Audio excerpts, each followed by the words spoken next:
Kwa mara nyingine tena, mtazamaji wa Maisha Safi Channel, karibu sana katika channel yako ipendwa. Nikukumbushe tu, kama bado hujasubscribe basi subscribe, bonyeza alama kengele, pia komenti.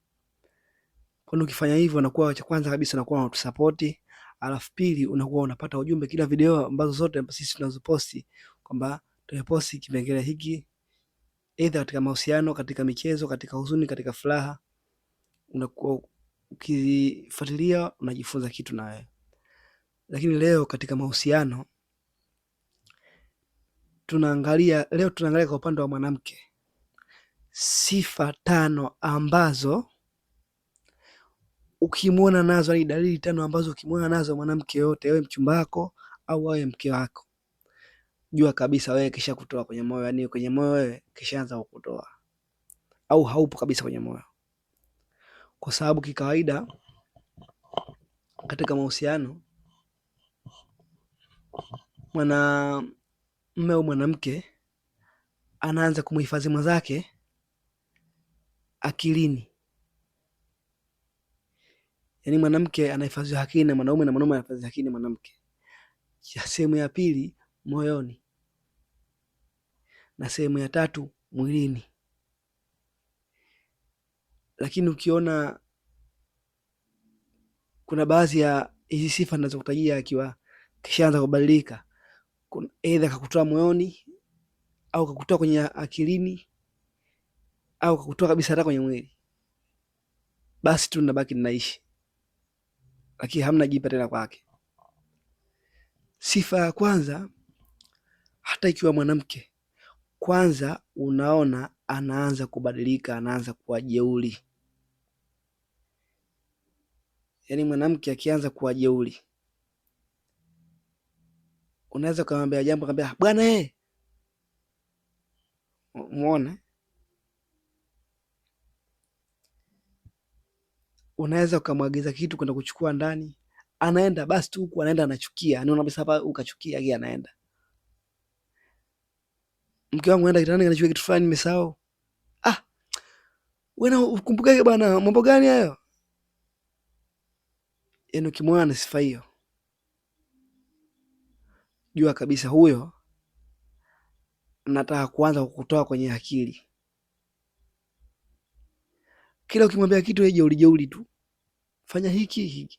Wakati mwanzo hakuwa na tabia hiyo, alikuwa mpole, alikuwa mstaarabu, alikuwa na tabia njema. Fanya hiki mama yangu anafanya, fanya hiki mke wangu, mpenzi wangu anafanya hiki, kibaya tusifanye, anakufuata. Wewe ujue kabisa anaanza kufanyaje, anaanza kubadilika. Na tabia ya pili, ukisikia mwanamke anakwambia fanya unavyojua wewe, yani unapomwambia swala lote la ushauri, yeye anakwambia fanya tu unavyoamua wewe, wakati kwanza ukimwambia kuhusiana jambo lote kuhusiana na ushauri, alikuwa anakushauri vizuri tu, na akiwa hana ushauri au yeye mwenyewe jambo hilo tata, hakujibu hivyo, alikuwa bana fanya unavyoamua wewe, wewe amua vote sawa tu. Yani wewe katika, yeye atakwambia tu mume wangu au mchumba wangu au mke wangu, jambo hilo zito, hebu tutulie kidogo, tutafakari, tuweze tukapata ufumbuzi. Maana sio la kwenda sio la kujadili moja kwa moja, kwa sababu jambo hilo zito. Au kwanza tulale tuangalie kwanza kesho tukiamka inakuaje. Lakini nakwambia wewe bwana, amua unavyojua mwenyewe. Ni maana yake keshaanza hata kwenye masuala yako hataki kumshirikisha, sema basi una force tu kumshirikisha. Maana hataki hata kuungana naye kuhusiana na masuala ya ushauri. Hapo maana keshaanza kukutoa. Na swala la 4, sawa au ndio. Yani ukiona mwanamke unamwambia jambo lote, yeye anaitikia tu sawa, haya ndio. Yani maana yake anakuitikia, hataki hata kuona uondoke tu. Unamwambia kitu, mbea sawa, na saa yake unaona kabisa anavyoitaja, anasema sawa, kaitikia tu. au haya bwana, yani manake au haya, yani manake uondoke, yani yeye hata kuangalia hataki, ametikia hivyo uondoke. Mwanamke kama huyo tayari kishaanza kukutoa katika fikra zake. Mpenzi wako huwezi kumjibu tu haya kawaida, sawa mme wangu, sawa baby, hani, okay, ndiyo nimekubali. Yani kuna majibu akijibu wasema yeye, lakini kuna majibu akijibu sawa ndio, yani anajibu kwa mkato tu. Ona kabisa hapo kuna tatizo.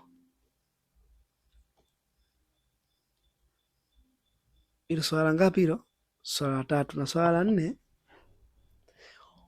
ukiona mwanamke mmekorofishana kidogo, yeye anakwambia amua vyovyote unavyotaka wewe.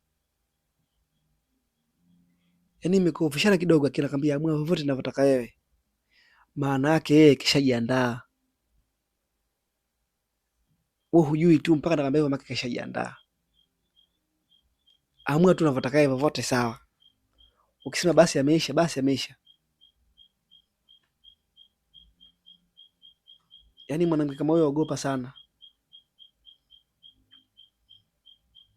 Umeelewa? Yaani mwanamke kama huyo ogopa sana, kwa sababu anapanga vitu vyake vingi, halafu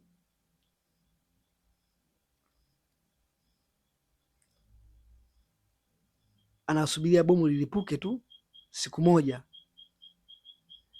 anakaa standby. Umeelewa eh? Unakumwambia basi tu sema sawa, nashukuru, utajua mwenyewe. Hata yani yeye anaitikia tu, utajua mwenyewe, anaondoka zake, maanake alikuwa kishajipanga. Na hilo jambo la nne likiwa jambo la tano. Yapo mambo mengi sana, ila tunafundishana haya mambo machache machache. Kadri muda unavyoenda, hatuwezi tukaandaa interview, yani speech, hatuwezi tukaongea mambo karibia 50 au 70. Hata wewe ambaye mwenyewe unajifunza utasahau, lakini hizi ishara kubwa sana. Na swala la tano, yani maumivu yako wewe, yeye hamuingii chochote, ni haumii chochote. Swala linalokuzonga wewe, yeye haumii chochote. Unaweza kumhadisia swala kubwa, lakini yeye hata haimuumi, hakutii moyo. Jua kabisa huyo tayari, yani shughuli hapo imeisha. Huyo mwanamke jua shughuli imeisha, yani jua kabisa shughuli imeisha, kwa sababu katika mahusiano, mwanaume lazima mke wako umsikilize, na lazima jambo linalomuumiza na wewe uumie kama yeye anavyoumia, na mwanamke na hivyo hivyo, hasa kama ikiwa yeye haumii chochote, ujue huyo tayari shughuli imeisha. Hayo nayokwambia mambo muhimu sana. Kwanza haumii, yani haumii chochote, na hilo yupo tayari wewe. Mambo haya muhimu sana, yeye yupo tayari uamue chochote katika swala dogo tu. Majibu ya haya, sawa, ndio. Kuwa na kiburi,